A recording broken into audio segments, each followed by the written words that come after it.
ونتوكل عليه ونعوذ بالله من شرور أنفسنا ومن سيئات أعمالنا من يهده الله فلا مضل له ومن يضلله فلا هادي له ونشهد أن لا إله إلا الله وحده لا شريك له ونشهد أن سيدنا وحبيبنا وسندنا ومولانا محمد صلى الله تبارك وتعالى عليه وعلى آله وأصحابه وذرياته وأهل بيته أجمعين أما بعد فأعوذ بالله من الشيطان الرجيم بسم الله الرحمن الرحيم وإذ أخذنا ميثاقكم لا تسفكون دماءكم ولا تخرجون أنفسكم من دياركم ثم أقررتم وأنتم تشهدون وقال الله تبارك وتعالى في موضع آخر يا أيها الذين آمنوا ادخلوا في السلم كافة ولا تتبعوا خطوات الشيطان إنه لكم عدو مبين صدق الله العظيم وصدق رسوله النبي الكريم وقال النبي صلى الله عليه وسلم من سلم المسلمون من لسانه ويده أو كما قال صلى الله عليه وسلم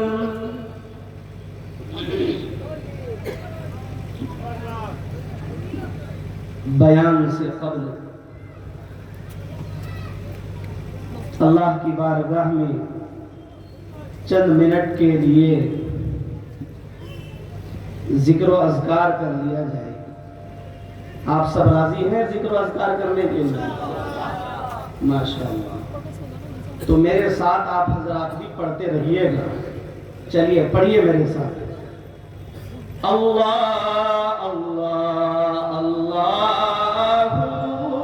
لا الہ الا ہو.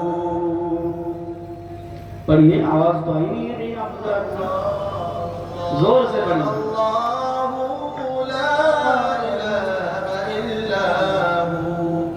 قرآن کریم میں اللہ رب العزت ارشاد فرماتے ہیں یا ایھا الذین آمنوا اذکروا اللہ ذکرا کثیرا وسبحوہ بکرۃ واصیلا.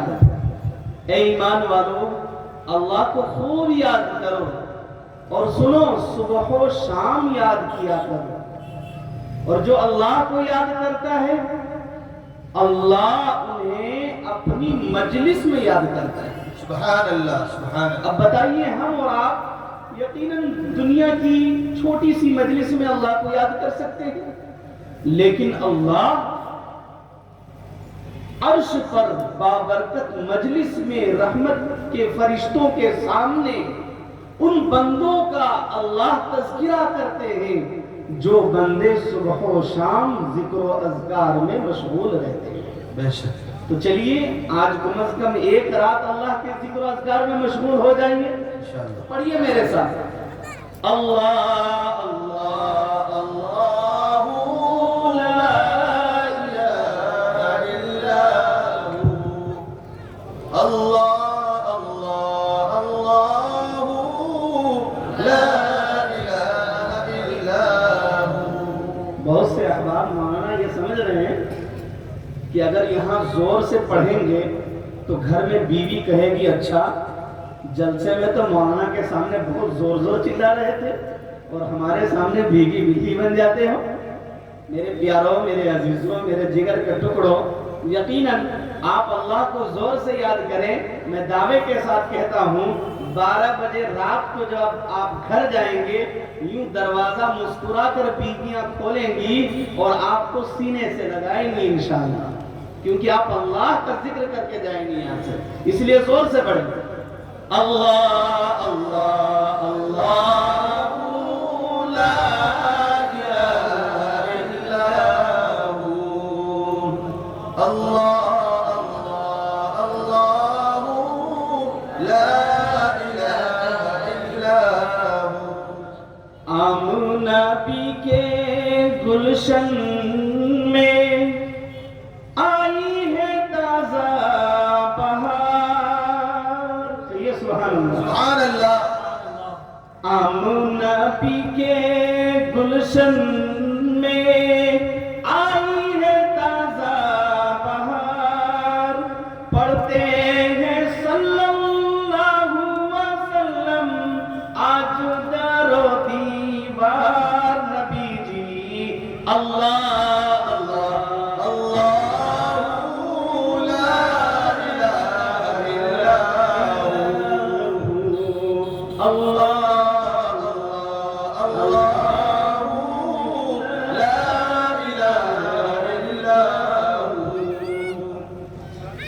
سید مکی ماہ مدینہ پیارے نبی جی آئے، سبحان اللہ سبحان اللہ۔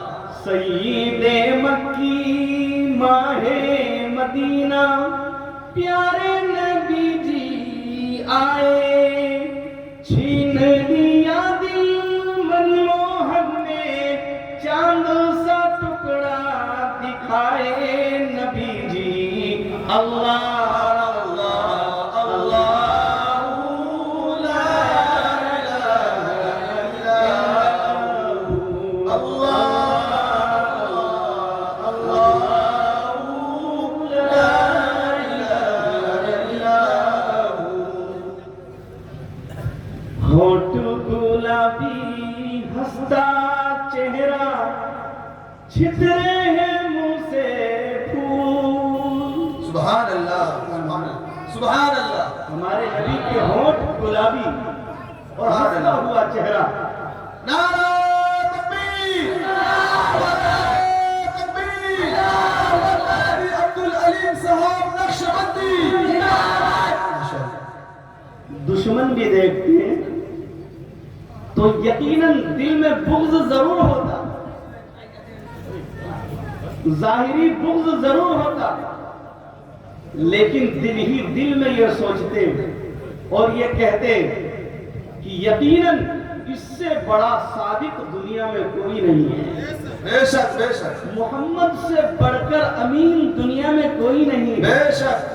محمد سے بہتر انسان دنیا میں کوئی نہیں ہے، بے شک بے شک۔ یہ ہم اور آپ نہیں، دشمن کہا کرتے۔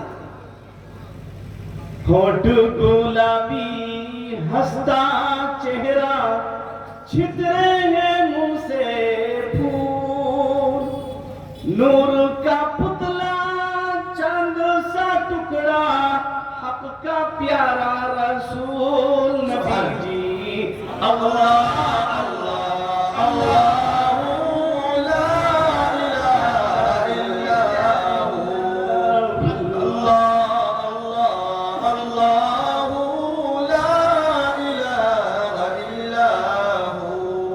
ایک مرتبہ پورا مجمع زور سے پڑھے اللہ اللہ اللہ لا الہ الا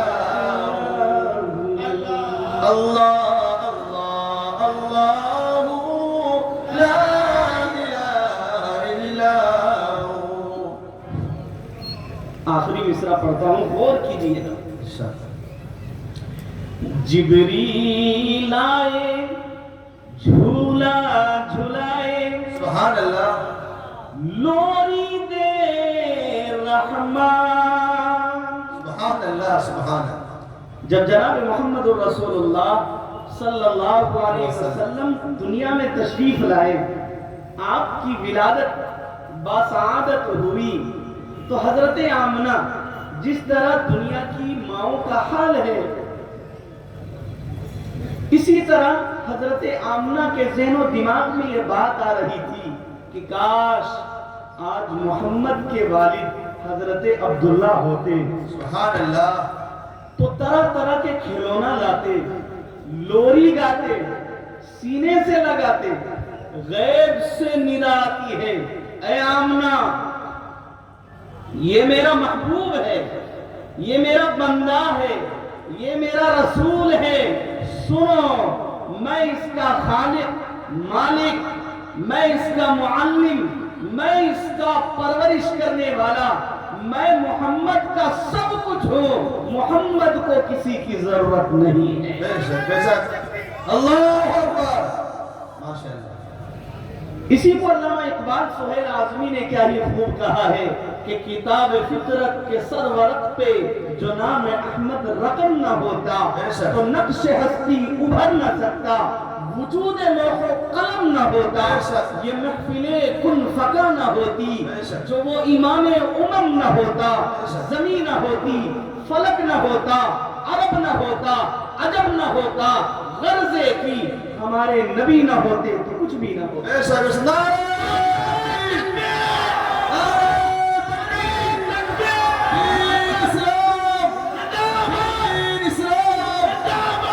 شک.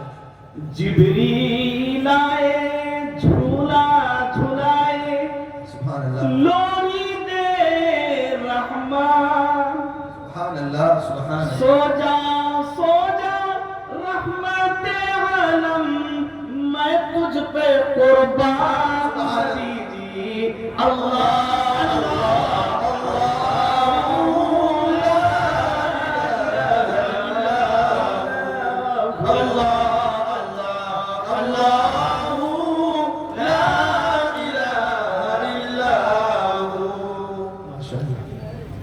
میرے محترم بزرگ و دوست اور عزیز ساتھیوں،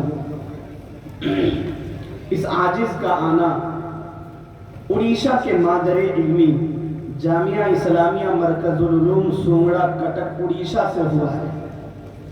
جس طرح دارالعلوم دیوبند پورے ہندوستان کا مادر علمی ہے، ٹھیک اسی طرح مرکز العلوم جس ادارے سے اس عاجز کا تعلق ہے وہ اڑیشہ کا مادر علمی ہے. آپ نے نام سنا ہوگا امیر شریعت حضرت مولانا محمد فاروق صاحب دامہ فیوضہم، جو اس وقت اڑیشہ کے امیر شریعت ہیں. وہ حضرت بھی ہمارے مدرسے کے پڑھے ہوئے ہیں بحمدللہ. تو بڑوں کی نسبت ہے اس مدرسے سے. اس عاجز کا آنا بھی اسی ادارے سے ہوا ہے. اللہ سے دعا کرے ہمارے آنے کو قبول فرمائے، ایک ساتھ مل کر بیٹھنے کو قبول فرمائے. آمین. اللہ ہم سب کے سنانے اور سننے کو قبول فرمائے. آمین. بات شروع کرنے سے پہلے ایک بات ذہن میں آ گئی، میں چاہتا ہوں کہ وہ عرض کر دوں.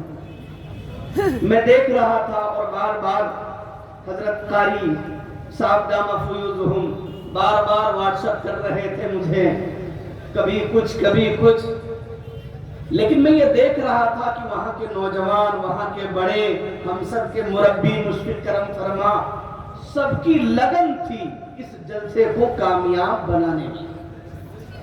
میرے بھائی، یہ جلسے جلوس کیوں ہوتے ہیں اس پر میں بعد میں بات کروں گا. پہلے جلسے کی وجہ سے ہمارا اور آپ کا کل قیامت میں کیا ٹھکانہ ہوگا یہ سن لیجیے. سبحان اللہ. سہارنپور ضلع ہے اور دیوبند اس کا قصبہ ہے. آپ نے سہارنپور ضلع کا نام تو سنا ہوگا. جی جی. سہارنپور کے ایک بڑے میاں تھے، وہ ہر سال عید کے بعد جلسے کرایا کرتے تھے اور اپنے جلسے میں بڑے بڑے علماء کرام کو بلایا کرتے تھے. وہیں خاص کر دارالعلوم دیوبند کے اس وقت کے محتمم حضرت مولانا قاری طیب صاحب نور اللہ مرقدہ کو ضرور بلایا کرتے تھے. میرے بھائی ادھر غور سے سنیں, ادھر حضرت قاری طیب صاحب رحمۃ اللہ علیہ ہر جلسے میں آیا کرتے تھے. اتفاق بڑے میاں کا انتقال ہو گیا. اب جب بڑے میاں کا انتقال ہوا, تدفین ہو گئی, تو بڑے میاں ایک اللہ والے کے خواب میں آئے. تو وہ اللہ والے پوچھتے ہیں کہ بڑے میاں کیا حال رہا, قبر کا سوال و جواب کیسا ہوا؟ تو آگے سنیے وہ بڑے میاں کیا کہتے ہیں کہ بحمد اللہ, بڑی آسانی کے ساتھ قبر کی منزل کو ہم نے طے کر لیا, اور بحمد اللہ اس بڑے میاں کی مغفرت بھی ہو گئی. تو وہ اللہ والے کہتے ہیں کہ بڑے میاں بتائیے تو صحیح, مغفرت کس عمل کی بنیاد پر ہوئی؟ آگے سنیے وہ بڑے میاں کہتے ہیں وہ جو میں ہر سال عید کے بعد جلسہ کرایا کرتا تھا, اور اس جلسے میں حضرت قاری طیب صاحب نور اللہ مرقدہ آیا کرتے تھے. حضرت قاری طیب صاحب کے میرے جلسے میں آنے کی وجہ سے اللہ نے میری مغفرت کر دی. سبحان اللہ, سبحان اللہ. میرے بھائیوں, بزرگوں, دوستوں, آپ نے بھی جلسے کو بڑے اچھے انداز میں سجایا ہے. بڑے بڑے اللہ والوں کو آپ نے مدعو کیا ہے.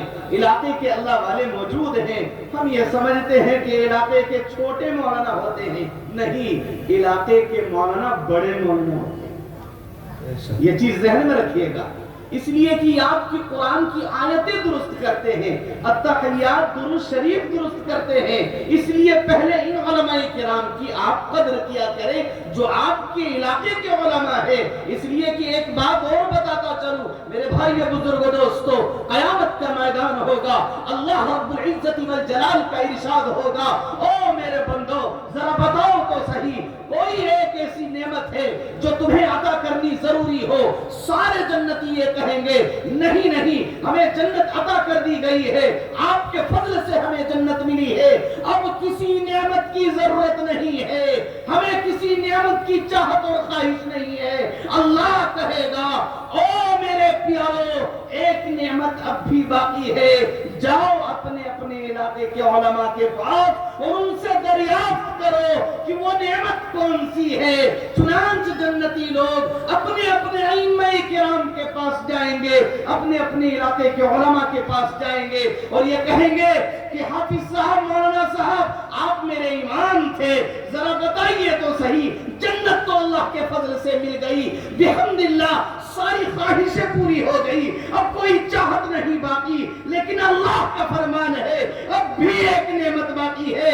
ذرا امام صاحب بتائیے تو صحیح وہ نعمت کون سی ہے؟ امام صاحب ایک شخص کا ہاتھ پکڑیں گے اور کہیں گے آئیے میرے ساتھ, اللہ کے دربار میں حاضر ہوں گے اور کہیں گے پیارے اللہ, ایک نعمت باقی ہے, اور وہ نعمت یہ ہے کہ آپ کا دیدار ہو جائے. سبحان اللہ, سبحان اللہ. اللہ کی زیارت ہوگی, اللہ کا دیدار, اللہ کی زیارت کس کی وجہ سے ہوگی؟ انہی علماء کرام کی وجہ سے ہوگی. بے شک, سبحان اللہ. اس لیے میرے بھائیو, بزرگوں, دوستو, آج اس جلسے کا پہلا پیغام یہ عاجز یہ دے رہا ہے کہ ہم سب اپنے علماء سے محبت کریں گے انشاءاللہ. آئیے اب میں آپ کو بتاؤں, جس نبی کے سلسلے میں ابھی ہم اور آپ قصیدے پڑھ رہے تھے, اور اس میں کوئی دو رائے نہیں,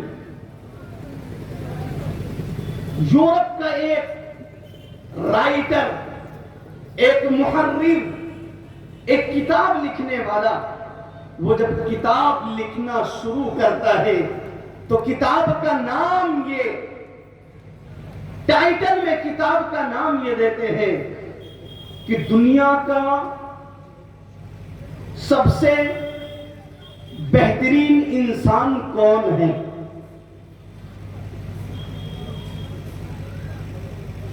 اس بندے نے اس کتاب میں 100 انسان کا تذکرہ لکھا, 100 انسانوں کے نام لکھے, ہر ایک کی حیات زندگی لکھی. اور آگے سن لیجئے, وہ تھا ایک عیسائی. عیسائی دھرم کا ماننے والا، حضرت عیسیٰ کو ماننے والا وہ شخص جب کتاب لکھتا ہے کہ دنیا کے سب سے بہترین انسان کون ہے، 100 انسانوں کا نام وہ انتخاب کرتے ہیں، 100 انسانوں کی زندگی لکھتے ہیں، لیکن میرے بھائیوں، بزرگوں، دوستوں، سب سے اچھا انسان، سب سے پہلا انسان، جو دنیا کا سب سے بہترین انسان ہے، جن کی زندگی سب سے اچھی ہے، وہ کوئی اور نہیں، ایک عیسائی رائٹر یہ لکھتا ہے کہ دنیا کا سب سے بہترین انسان وہ ہے جن کا نام محمد ہے صلی اللہ علیہ وسلم۔ نعرہ تکبیر، نعرہ تکبیر، دین اسلام، دین اسلام۔ لیکن میرے بھائیوں، بزرگوں، دوستوں، اب میں آپ کو پیغام دینے چلا ہوں۔ افسوس کے ساتھ یہ کہنا پڑتا ہے کہ جس نبی کو غیروں نے یہ کہا کہ سب سے اچھے انسان محمد ہے، افسوس اسی نبی کے ہم ماننے والے، اسی نبی کے ہم نام لینے والے، اسی نبی کے ہم کلمہ پڑھنے والے، آج افسوس کے ساتھ یہ کہنا پڑتا ہے، اگر آج سب سے ذلت والی زندگی کوئی گزار رہا ہے تو وہ امت محمدیہ ہے، وہ مسلمان ہے۔ آج مسلمانوں کو ٹرینوں میں دیکھا جا رہا ہے، بسوں میں دیکھا جا رہا ہے، محلوں میں چوک چوراہے پر دیکھا جا رہا ہے، تو ببنگے توہل دنیا والے یہ کہہ رہے ہیں کہ ہاں یہ مسلمان ہے، اور مسلمان کا مطلب آتنکواد ہوتا ہے، یہ مسلمان ہے، مسلمان کا مطلب چور ہوتا ہے، یہ مسلمان ہے، مسلمان کا مطلب یہ ہے کہ یہ اپنے کو ستانے والے ہیں۔ آج ہمیں یہ زندگی کیوں دیکھنے کو ملی؟ میرے بھائیو، بزرگوں، دوستو، یاد رکھیں، یقیناً میڈیا نے بہت دور تک باتیں پھیلائی ہے، بہت گندی ذہنیت کر دی ہے، لیکن قصور کسی اور کا نہیں، قصور اس دل کا ہے، قصور ہمارا اور آپ کا ہے۔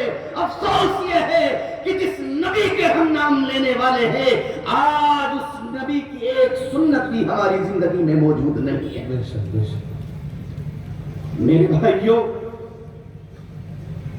ہم دنیا کو یہ پیغام تو دے سکتے ہیں کہ مذہب اسلام محبت کی تعلیم دیتا ہے، ہمارے اور آپ کے پاک پیغمبر محبت کی تعلیم دیتا ہے، لیکن صرف زبانی دعویٰ کرنے سے کچھ ہونے والا نہیں ہے، صرف زبانی دعویٰ کرنے سے کچھ ہونے والا نہیں ہے، اس محبت کو اپنی زندگی میں لانے کی ضرورت ہے۔ میرے بھائی، مسلمانوں کو ذلت کیوں ملی؟ وہ مسلمان جس کے بارے میں اللہ نے قرآن مجید میں ارشاد فرمایا، وَلِلَّهِ الْعِزَّةُ وَلِرَسُولِهِ وَلِلْمُؤْمِنِينَ، کہ عزت اللہ کے لیے ہے، عزت رسول کے لیے ہے، اور عزت ایمان والوں کے لیے ہے۔ بے شک، بے شک۔ لیکن آج ایمان والوں کی زندگی میں ذلت کیوں ہے؟ غور کرنے کا مقام ہے۔ آئیے میں آپ کو بتاؤں مذہب اسلام کو اونچائی کیسے ملی، مذہب اسلام کو بلندی کیسے ملی، مذہب اسلام کے ماننے والوں کو ترقی کیسے ملی، مذہب اسلام کے ماننے والوں کو لوگوں نے اپنا کیسے اپنایا۔ آئیے میں آپ کو بتاؤں، آج سے 1400 سال پہلے کی زندگی اٹھا کر دیکھ لیجئے، ہمارے اور آپ کے پاک پیغمبر جناب محمد الرسول اللہ صلی اللہ علیہ وسلم کی ولادت اور بعثت مبعوث سے پہلے کی زندگی اٹھا کر دیکھ لیجئے، تو آپ کو پتا چلے گا کہ دنیا میں کیسے لوگ زندگی گزار رہے تھے۔ جب تاریخ کا آپ مطالعہ کریں گے تو آپ کو یہ پتا چلے گا کہ جس طرح جانوروں کی 4 قسمیں ہیں، اس وقت انسانوں کو بھی 4 قسمیں تھیں۔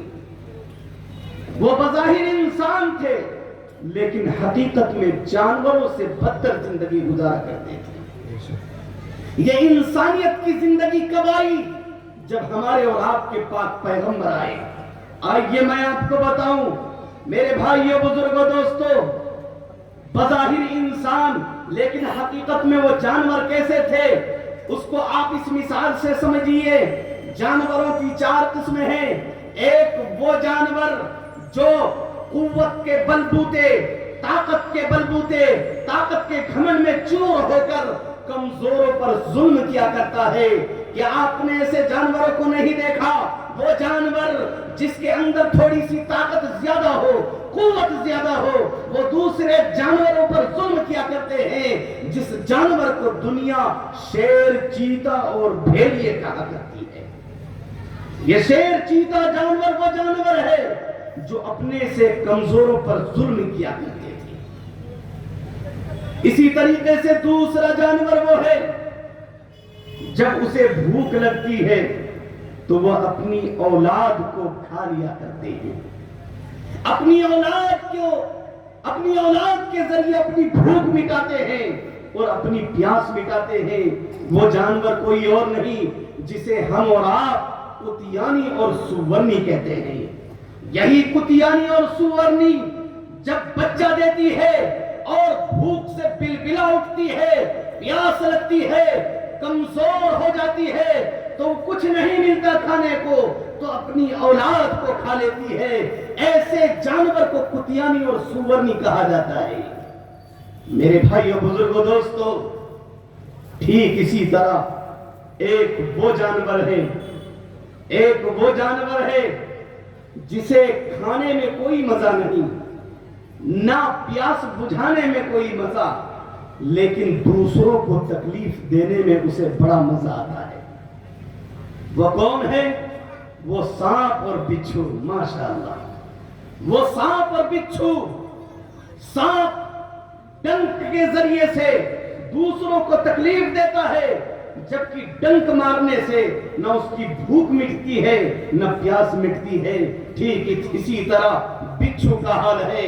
میرے بھائیو، بزرگوں، دوستو، جس طرح ان جانوروں کا حال ہے، ہاں ٹھیک اسی طرح میرے اور آپ کے پیارے نبی جناب محمد رسول اللہ صلی اللہ علیہ وسلم کے آنے سے پہلے انسانوں کا بھی یہی حال تھا۔ ایک وہ لوگ تھے جو طاقت کی وجہ سے، قوت کی وجہ سے، طاقت کے گھمنڈ میں چور ہو کر کمزوروں پر ظلم کیا کرتے تھے، اور ایک وہ انسان ہے جو اپنی پیاس بجھانے کے لیے، اپنی خواہش مٹانے کے لیے دوسرے انسانوں کا گلا گھوٹا کرتے تھے۔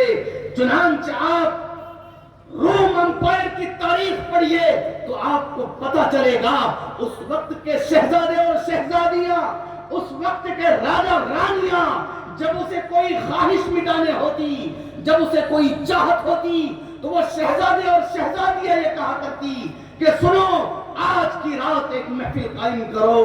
چنانچہ ایک محفل قائم ہوتی، شراب کی بوتلیں آپس میں ٹکراتی، شراب کی نشہ جب ماتھے کو چڑھتی، پھر وہ اپنے ہوش ٹھکانے کو نہیں رہتا، تو اس وقت وہ یہ کہا کرتے، وہی شہزادے اور شہزادیاں یہ کہا کرتی، لاؤ ہماری خواہش کی چیزیں، لاؤ ہماری پیاس بجھانے کی چیزیں، لاؤ ہماری چاہت مٹانے کی چیزیں۔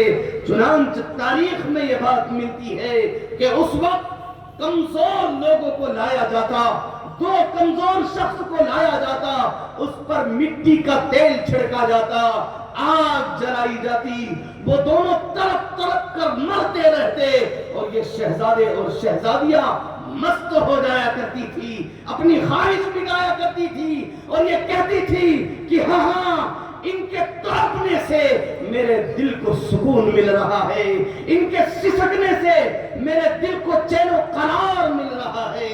میرے بھائیوں، بتانے کا مقصد یہ ہے کہ میرے اور آپ کے آقا سے پہلے انسان بظاہر انسان تھے، حقیقت میں جانوروں سے بدتر زندگی گزارا کرتے تھے۔ لیکن جب میرے اور آپ کے پیارے نبی آئے اور محبت کی جام پلائے، محبت کا سبق لوگوں کو سکھلائے، تو آئیے میں آپ کو بتاؤں دنیا میں کیسا انقلاب آیا۔ دنیا میں ایسا انقلاب آیا کہ مکے کے رہنے والے، ایک مدینے کے رہنے والے، مکے کے مہاجرین جب مدینے میں پہنچتے ہیں تو وہ مدینے کے انصار صحابہ یہ کہا کرتے ہیں کہ او میرے مہاجر بھائی، آئیے آج سے آپ میرا بھائی ہے، ایمانی بھائی ہے، خون سے خون کا رشتہ نہ ہو، لیکن آج سے آپ میرا دلی بھائی ہے، ایمانی بھائی ہے۔ ہاتھ پکڑتے ہیں، اپنے گھر لے جاتے ہیں اور یہ کہتے ہیں کہ سنو، یہ مکان میرا ہے، لیکن آج سے آدھا مکان میرا آدھا تیرا ہے۔ ہاں سنو، یہ کھیتیاں میری ہے، یہ زمین میری ہے، لیکن آدھی زمین آج سے تیری اور آدھی میری ہے۔ اور تو اور میرے پاس 2 بیویاں ہیں، ان 2 بیویوں میں سے جو بیوی تمہیں پسند ہو لے لیجئے، ایک بیوی تمہاری اور ایک بیوی آج سے میری ہے۔ میرے بھائیوں، بزرگوں، دوستو، یہ محبت کی جام کس نے پلایا؟ یہ محبت لوگوں میں کیسے آئی؟ ایک وہ انسان جو اپنی اولاد کو زندہ درگور کرنے پر مجبور تھے، آج غیروں کو بھی اپنے سینے سے لگا رہے ہیں۔ یہ تعلیم کس نے دی؟ یہ تعلیم ہمارے اور آپ کے پیارے پیغمبر جناب محمد الرسول اللہ صلی اللہ علیہ وسلم نے دی۔ ایسی تعلیم دی، میں آپ کو بتاؤں، میرے آقا نے ایسی تعلیم دی کہ ہیرا شہر سے مکہ شہر کا فاصلہ 500 میل ہے۔ اس وقت اگر آپ جائزہ لیں تو یہ پتہ چلے گا 850 کلومیٹر۔ ہیرا شہر سے ایک عورت، ایک ایمان والی، زیور سے لدی، تنے تنہا مکے میں آتی ہے، کعبے میں آ کر کعبے کا طواف کرتی ہے، پھر مکے سے ہیرا شہر جاتی ہے۔ یہ آنے جانے میں تقریباً 1700 کلومیٹر کا فاصلہ طے کیا، لیکن 1700 کلومیٹر میں کوئی ایک نوجوان ایسا نہیں ملا جو میری اس بہن کی عزت پر ہاتھ ڈالے، ان کے زیور کو کوئی لوٹے۔ ایک انسان پیدا نہیں ہوا۔ اس کی وجہ کیا تھی؟ اس کی وجہ صرف یہ کہ میرے اور آپ کے پیارے پیغمبر نے ساری دنیا میں یہ تعلیم دے دی کہ سنو، محبت کے ساتھ زندگی گزارو۔ محبت ہی ایک ایسی شے ہے کہ محبت کی وجہ سے انسانیت پیدا ہوگی، لوگوں میں محبت پیدا ہوگی، ملنا جلنا باقی رہے گا اور انسانیت بڑھتی چلی جائے گی۔ بے شک بے شک۔ میرے بھائیو، بزرگوں، دوستو، یہ زمانہ کب آیا؟ میرے اور آپ کے پیارے پیغمبر کی تعلیم سے۔ اس لیے میں یہ کہنا چاہتا ہوں، جو یہ کہتے ہیں کہ مذہب اسلام آتنکواد کی تعلیم دیتا ہے، تو سن لو، میرے آقا کی تعلیم اٹھاؤ۔ ارے میرے آقا نے یہ فرمان جاری کیا ہے، من سلم المسلمون من لسانہ ویدہ، کہ ایک مسلمان اس وقت تک مسلمان نہیں ہو سکتا جب تک کہ اس کے اعضاء سے، ہاتھ سے، زبان سے دوسرے لوگ محفوظ نہ رہے۔ بے شک۔ اگر کسی زبان سے کسی انسان کو تکلیف پہنچتی ہے، کسی کے ہاتھ سے اگر کسی کو تکلیف پہنچتی ہو، یاد رکھے میرے اور آپ کے پیارے پیغمبر کا فرمان ہے کہ حتی الامکان وہ مسلمان نہیں ہو سکتا۔ میرے بھائیوں، بزرگوں، دوستو، لیکن ضرورت ہے آج نبی کی تعلیم پر عمل کرنے کی۔ ضرورت ہے آج ہمیں اور آپ کو اپنے کردار سے مذہب اسلام کو بدلانے کی۔ لیکن میں کہوں، میرے بھائیوں، یاد رکھیں، میں آپ کا دل دکھانے نہیں آیا، لیکن حقیقت یہ ہے کہ آج ہم صحیح معنی میں مسلمان نہیں ہیں۔ غیر تو غیر۔ ابھی ایک صاحب کہنے لگے مجھ سے کہ مفتی صاحب، آئے دن نوجوانوں کو مارا جا رہا ہے، مسلمانوں کو مارا جا رہا ہے۔ میں یہ کہتا ہوں کہ سنو، یقیناً جو مسلمان کو مار رہے ہیں ان کا ٹھکانہ بد سے بدتر ہونے والا ہے۔ اس لیے جب ظالم مظلوم پر ظلم کیا کرتا ہے، اللہ کا فرمان ہے، ان اللہ لا يحب الظالمین، اللہ ظالم کو پسند نہیں کرتا۔ خواہ وہ مسلمان ہو یہودی ہو، کافر ہو، مشرک ہو، وہ کسی بھی خطے کا رہنے والا ہو، اگر وہ ظلم کرتا ہو، یاد رکھیں اللہ ایسے لوگوں کو تہو بالا کر دے گا، ہلاک و برباد کر دے گا۔ مثال آپ کے سامنے موجود ہے، آج کی مثال دیکھ لیجئے، یہودیوں نے، اسرائیلیوں نے مسلمانوں پر ظلم کیا، فلسطینی مظلوموں پر ظلم کیا۔ آج اللہ کا قہر برس پڑا ہے، آج ایسی آگ وہاں برس پڑی ہے، ایسی آگ برس پڑی ہے کہ آج اسے کوئی ٹھکانہ نہیں مل رہا ہے۔ میرے بھائیو، بزرگوں، دوستو، چار بڑی طاقتیں ہیں، آگ، ہوا، مٹی، پانی، یہ چار بڑی طاقتیں ہیں۔ ان چاروں طاقتوں پر ملکیت اللہ کو حاصل ہے، بے شک۔ لیکن میں یہ عرض کر دینا چاہتا ہوں کہ آج اس بھرے مجمع میں جتنے بیٹھے ہوئے ہیں، اللہ کے واسطے ہم سب یہ عہد کریں کہ انشاءاللہ آج کی رات سے ہم اپنی زندگی کو بدلیں گے اور جناب محمد الرسول اللہ صلی اللہ علیہ وسلم کی سنت کے مطابق زندگی گزاریں گے انشاءاللہ، انشاءاللہ۔ میرے بھائیوں، شکایت ہم غیروں کی کرتے ہیں، آئیے میں آپ کو بتاؤں یہ ذلت ہمیں کیوں ملی۔ آئیے میں آپ کو بتاؤں، جو قرآن کی آیت مبارکہ میں نے پڑھی تھی، اللہ نے صاف اعلان کر دیا، اور اب ذرا سنیں، غور سے سنیں، بہت مختصر باتیں کہنے چلا ہوں۔ دودھ کا دودھ، پانی کا پانی ہو جائے گا۔ آج مسلمانوں کو ذلت کیوں ملی؟ اس کی وجہ آپ قرآن سے معلوم کریں۔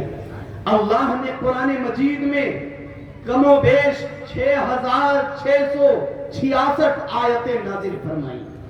ان 6666 آیتوں میں اللہ نے 1000 آیتیں وہ نازل فرمائی جس میں امم سابقہ کے واقعات موجود ہیں، یعنی پچھلی امتوں کے واقعات موجود ہیں۔ میرے بھائیوں، اب آگے سنیں، 1000 آیتوں میں پچھلی امتوں کے واقعات موجود ہے، لیکن 500 آیتوں میں تمام نبیوں کے واقعات موجود، اور بقیہ 500 آیتوں میں صرف حضرت موسیٰ اور حضرت عیسیٰ کی امت یعنی بنی اسرائیل کے واقعات موجود ہیں۔ اب ہم اللہ سے سوال کریں، قرآن سے معلوم کریں کہ پیارے اللہ، قرآن میں 1000 آیتوں میں تمام نبیوں کے امتوں کے واقعات موجود ہے، لیکن 500 آیتوں میں تمام نبیوں کی امتوں کے واقعات، اور صرف 500 آیتوں میں صرف بنی اسرائیل کے واقعات۔ کیا وجہ ہے؟ کیا بات ہے؟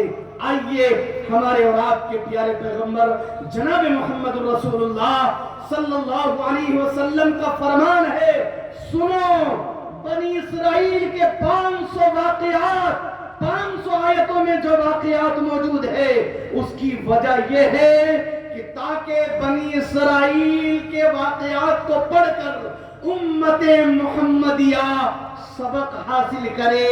جن جن وجہوں کی بنا پر بنی اسرائیل کو ذلت ملی تھی، انہی وجہوں کی وجہ سے امت محمدیہ کو ذلت ملے گی، اور جن جن وجہوں کی بنا پر بنی اسرائیل کو عزت ملی تھی، انہی وجہوں کی بنا پر امت محمدیہ کو عزت ملے گی۔ سبحان اللہ۔ آئیے میں آپ کو بتاؤں، اللہ پیارے اللہ قرآن مجید میں ارشاد فرماتے ہیں، وَإِذْ أَخَذْنَا مِيثَاقَكُمْ لَا تَسْفِكُونَ دِمَاءَكُمْ وَلَا تُخْرِجُونَ أَنفُسَكُمْ مِنْ دِيَارِكُمْ ثُمَّ أَقْرَرْتُمْ وَأَنْتُمْ تَشْهَدُونَ۔ اور قبل آیت کی تفسیر سے جناب محمد رسول اللہ صلی اللہ علیہ وسلم کا فرمان سن لیجئے کہ او میری امت کے لوگوں، سنو، جب کبھی تمہیں عزت چاہیے تو بنی اسرائیل کے واقعات پڑھ لینا، اس لیے کہ بنی اسرائیل اور امت محمدیہ میں اتنی مماثلت ہے، اتنی یکسانیت ہے کہ آقا نے فرمایا حذو النعل بالنعل، کہ ایک جوتے کا تلا دوسرے جوتے کی تلا کی طرح ہوتا ہے، ٹھیک اسی طرح ایک جوتے کی تلا دوسرے جوتے کی تلا میں کوئی فرق نہیں ہوتا۔ امت محمدیہ اور بنی اسرائیل میں بھی کوئی فرق نہیں ہے، اسی طرح مماثلت ہے۔ بلکہ آگے بڑھ کر پیارے پیغمبر نے فرمایا سنو، اگر بنی اسرائیل کا کوئی شخص اپنی ماں سے منہ کالا کیا ہوگا تو میری امت کا بھی ایک شخص ایسا ضرور ہوگا جو اپنی ماں سے منہ کالا کرے گا۔ اتنی مماثلت ہے۔ اب آئیے اللہ کا فرمان سنیے۔ اللہ رب العزت والجلال کہتا ہے کہ میں نے بنی اسرائیل سے 3 وعدے لیے۔ کتنے وعدے؟ اب ذرا غور سے سنیں۔ اللہ نے بنی اسرائیل سے 3 وعدے لیے۔ پہلا وعدہ یہ ہے کہ تم آپس میں لڑو گے نہیں۔ دوسرا وعدہ یہ ہے کہ تم کسی کو بے گھر نہیں کرو گے، اپنے محلے سے کسی کو بھگاؤ گے نہیں۔ اور تیسرا وعدہ یہ ہے، سنو، اگر تم میں سے کوئی شخص گرفتار ہو جائے تو فدیہ دے کر، پیسے دے کر اپنے رشتہ دار کو چھڑا لانا۔ یہ 3 وعدے لیے اللہ نے۔ جب بنی اسرائیل ان 3 وعدوں پر عمل کرتے رہے، نہ وہ لڑ رہے تھے، جھگڑ رہے تھے، نہ اپنوں کو بے گھر کر رہے تھے، اور اگر کوئی گرفتار ہو جاتے فدیہ دے کر چھڑا کر لے آتے۔ جب ان 3 وعدوں پر بنی اسرائیل جمع ہوئے تھے، آئیے بنی اسرائیل کی عزت دیکھیے، بنی اسرائیل کا مقام دیکھیے۔ بخت نصر ایک بادشاہ ہے، بابل سے 6 لاکھ فوج لے کر بنی اسرائیل کو ڈھانے کے لیے چلا ہے۔ بخت نصر 6 لاکھ فوج لے کر بنی اسرائیل کو مسمار کرنے چلا ہے، مسجد اقصی کو درہم برہم کرنے چلا ہے۔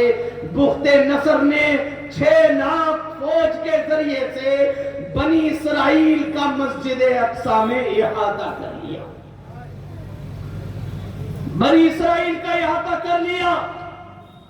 اب بخت نصر یہ اعلان کرتا ہے کہ او بنی اسرائیل، ہم تمہیں مارنے آئے ہیں، ہم تمہیں کاٹیں گے، ذلیل و رسوا کریں گے،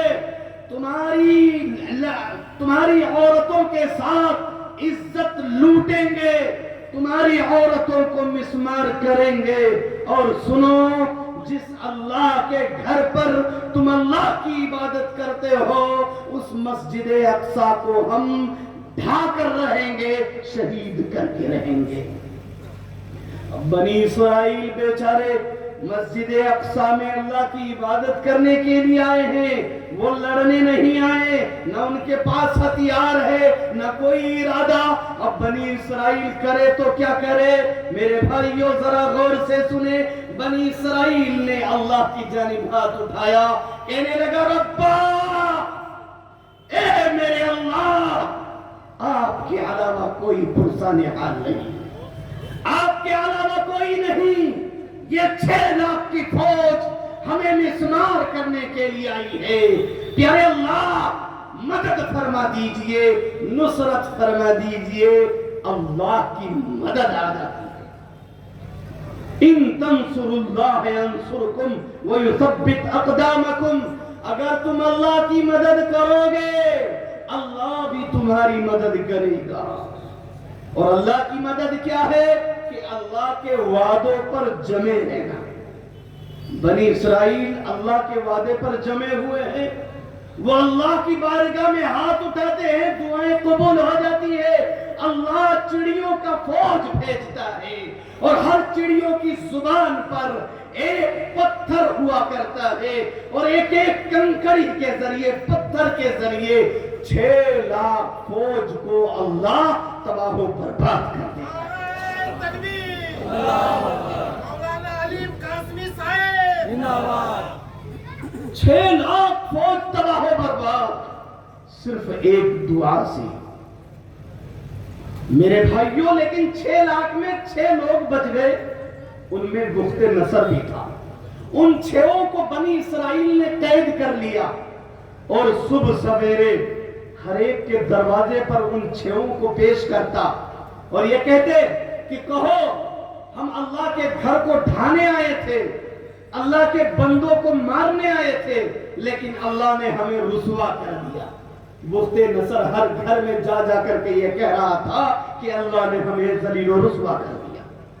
بالآخر اللہ کی مصلحت، بخت نصر اور ان کے 5 ساتھی، یہ 6 لوگ کسی طرح وہاں سے بچ بچا کر نکلے، اور پھر ایک مدت کے بعد پھر 6 لاکھ کی تعداد فوج تیار کرتے ہیں اور 6 لاکھ فوج لے کر پھر بنی اسرائیل کو مارنے آتے ہیں۔ اب بنی اسرائیل کا کیا حال تھا بہت ہی مختصراً بتاؤں۔ اب بنی اسرائیل نے 2 وعدے چھوڑ دیے۔ پہلا وعدہ لڑنا مت، جھگڑا مت کرنا۔ بنی اسرائیل آپس میں لڑائی کرنے لگے، جھگڑنے لگے۔ دوسرا وعدہ اللہ کا یہ تھا، سنو اپنوں کو کبھی کسی کو بے گھر مت کرنا۔ بنی اسرائیل اپنوں کو گھر سے بے گھر کرنے لگے۔ تیسرا وعدہ یہ تھا، اگر کوئی قید ہو جائے اسے چھڑا کر لے کر آ جانا۔ اس تیسرے وعدے پر عمل تھا، لیکن 2 وعدے چھوڑ دیے۔ اب 6 لاکھ کی فوج آئی ہے، پھر بنی اسرائیل کا احاطہ ہو گیا، پھر بخت نصر کا اعلان ہوا، او بنی اسرائیل ہم تمہیں کاٹیں گے، ماریں گے، بدلہ لیں گے، تمہاری مسجد کو مسمار کریں گے۔ بنی اسرائیل کی عادت بگڑی ہوئی تھی، وہ پھر اللہ کے دربار میں ہاتھ اٹھاتے ہیں اور کہتے ہیں کہ پیارے اللہ ہماری مدد فرما۔ اللہ کی جانب سے فرمان جاری ہوتا ہے، اللہ کا اعلان آتا ہے، افتؤمنون ببعض الکتاب وتکفرون ببعض، تم بعض کو مانو گے اور بعض کو نہیں مانو گے، نماز پڑھو گے، زکوٰۃ ادا نہیں کرو گے، رمضان میں روزے رکھو گے، رمضان کے مہینے میں نماز پڑھو گے، 11 مہینے نہیں پڑھو گے، ایسا نہیں چلے گا۔ اللہ نے پکڑ کی اور ایسی پکڑ کی، میرے بھائیو بزرگوں دوستو، بنی اسرائیل گاجر اور مولی کی طرح کاٹے گئے، ان کی عورتوں کی عزت لوٹی گئی، مسجد اقصی شہید کر دیا گیا۔ میں یہ بتانے چلا ہوں کہ اللہ کی مدد کرو گے، اللہ کے احکام پر ڈٹے رہو گے، اللہ کے احکام پر جمے رہو گے، اللہ کی مدد آتی رہے گی۔ اگر آج اللہ کی مدد نہیں آ رہی ہے، میری امت کے نوجوانوں، بزرگوں، بھائیوں، میرے سروں کے تاج علماء کرام، یہ ذہن و دماغ میں بٹھا لیجئے، آج اللہ کی مدد صرف اس لیے نہیں آ رہی ہے کہ آج ہم نے اللہ کے احکام کو ٹھکرا دیا۔ میرے بھائیوں یاد رکھو، اگر ہمارا رشتہ اللہ سے مضبوط ہوگا تو ایک دعا کافی ہے، ایک دعا کافی ہے۔ اس ملک میں امن و امان قائم کرنے کے لیے، پوری دنیا میں امن و امان قائم کرنے کے لیے ایک دعا کافی ہے۔ شرط یہ ہے کہ دل سے تعلق اللہ سے مضبوط ہو جائے۔ میرے بھائی بزرگوں دوستو، آئیے میں مختصراً بتاؤں کہ جب اللہ سے رشتہ مضبوط ہوتا ہے تو اللہ کی مدد کیسے آتی ہے۔ خواجہ ابو طالب کا نام آپ نے سنا، حضور کے چچا خواجہ ابو طالب، وہ ایک بیماری میں مبتلا ہو گئے، وہ بیماری میں مبتلا ہو گئے، ہر جگہ علاج کرنے کو گئے لیکن کوئی کام نہیں آیا، شفا یاب نہ ہو سکے۔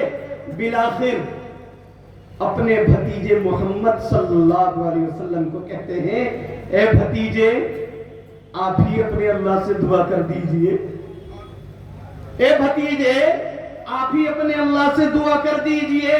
پیارے آقا ہاتھ اٹھاتے ہیں، کہتے ہیں پیارے اللہ میرے چچا کو شفایاب کر دیجئے.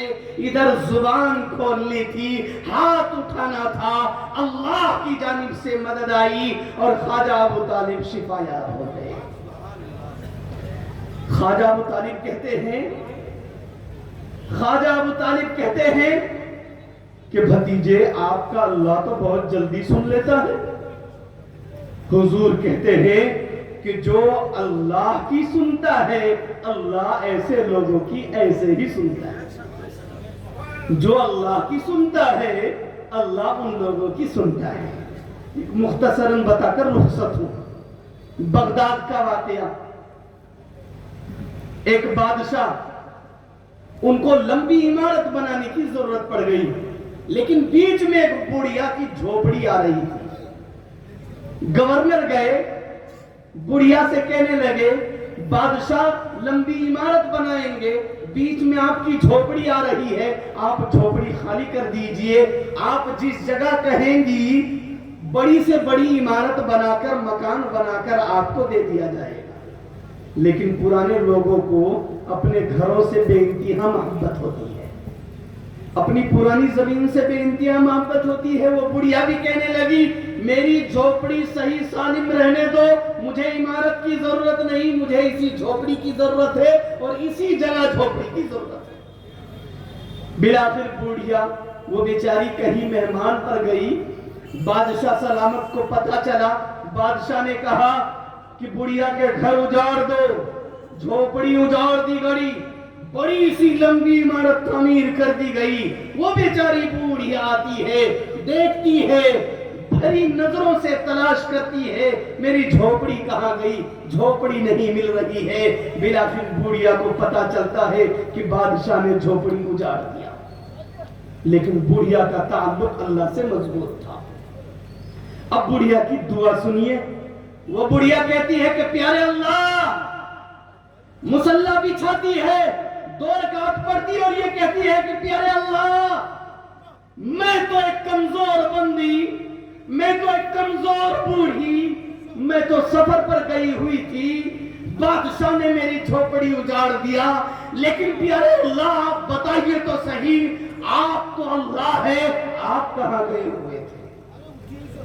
اللہ کی قدرت جلال میں آ جاتی ہے اور اللہ ایسی مدد عطا کرتا ہے کہ بادشاہ کی عمارت وہی زمین پر دھس جاتی ہے, ساری عمارت گر کر راکھ ہو جاتی ہے. میرے بھائیوں, بتانے کا مقصد یہ ہے جب اللہ سے رشتہ مضبوط ہو تو اللہ بڑی جلدی سنتا ہے. اور یاد رکھیں وہ الرحمن الرحیم, اللہ 70 ماؤں سے زیادہ اپنے بندوں سے محبت کرتا ہے. آخری بات, 1 منٹ کی بات وہ یہ ہے کہ میرے بھائیوں بزرگوں دوستو یاد رکھے 70 سال کا بوڑھا, میں اکثر یہ کہا کرتا ہوں 70 سال کا بوڑھا سفید داڑھی, اگر 70 سال اگر انہوں نے عیاشی میں زندگی گزار لی ہو, لیکن 70 سال کے بعد جب وہ سفید داڑھی رکھتا ہے, اللہ کے دربار میں حاضر ہوتا ہے, محلے والے, گاؤں والے یہ تان و تشریح کرتے ہیں, ہاں 70 سال تو تم نے شراب کی بھٹیوں میں زندگی گزار لی, 70 سال تم نے عیاشی میں زندگی گزار لی, 70 سال تم نے اپنی خواہشات والی زندگی گزار لی, اب آئے ہو اللہ سے مدد مانگنے, اب آئے ہو اللہ کی عبادت کرنے. تمہاری عبادت قابل قبول نہیں, محلے والے یہ کہتے ہیں, حتیٰ کہ گھر والے یہ کہتے ہیں, لیکن 70 سال کا بوڑھا سفید داڑھی لے کر جب اللہ کے دربار میں حاضر ہوتا ہے, اپنی آنکھ سے آنسو جاری کرتا ہے اور یہ کہتا ہے پیارے اللہ ہم آپ کے دربار میں آئے ہیں, تو اللہ یہ اعلان کرتا ہے ویلکم ویلکم, خوش آمدید خوش آمدید, مرحبا مرحبا یا ایھا الانسان ما غرک بربک الکریم. اے میرے بندے 70 سال سے میں اسی دن کا انتظار کر رہا. سبحان اللہ, نعرہ تکبیر, نعرہ تکبیر, عبدالعلیم صاحب قاسمی, سبحان اللہ. میرے بندے میں اسی دن کا انتظار کر رہا تھا، اب تم میرے دربار میں آئے ہو، محلے والوں کی باتوں پر اللہ غور فکر نہ کیا کرو، لوگوں کی تان و تشنی پر غور نہ کیا کرو، تم اللہ کے دربار میں آئے ہو، تمہاری ماں تم سے جتنی محبت نہیں کرتی وہ اللہ کہیں زیادہ محبت کرتا ہے۔ سنو، تم فرش پر سجدہ کر رہے ہو، میں عرش پر بحیثیت رب یہ وعدہ کرتا ہوں کہ قیامت کا میدان ہوگا، جب تم میرے دربار میں آؤ گے تو میں تمہیں ضرور جنت میں عطا کروں گا۔ میرے دوستو، ایسے رب سے ہمارا اور آپ کا پالا پڑا ہے، آئیے ہم سب عہد کریں، انشاءاللہ ہم اپنے رب سے رشتہ مضبوط کریں گے، نبی کی ایک ایک سنت پر زندگی گزاریں گے۔ اللہ ہمیں کہنے آپ کو سننے سے زیادہ عمل کرنے کی توفیق عطا فرمائے۔ وما علینا الا البلاغ۔ ماشاءاللہ ماشاءاللہ، جزاک اللہ خیر۔